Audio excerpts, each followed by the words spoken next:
Đã đánh anh vợ ghi lấp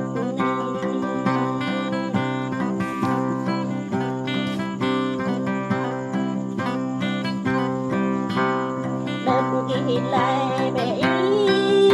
ở đây ghi đẹp bể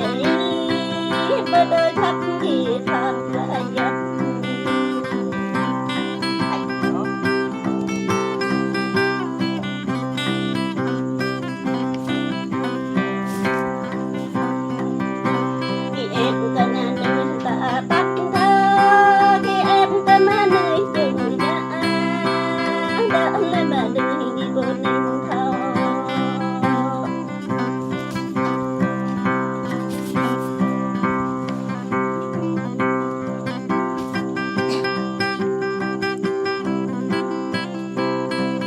thôi ghi gò đắp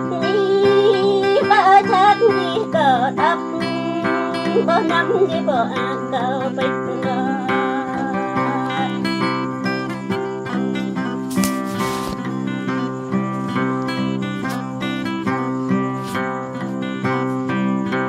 gò hin ghi bị ấp lệ gò thấp ghi bị gò măng lệ na gò thấp thả tươi gò dập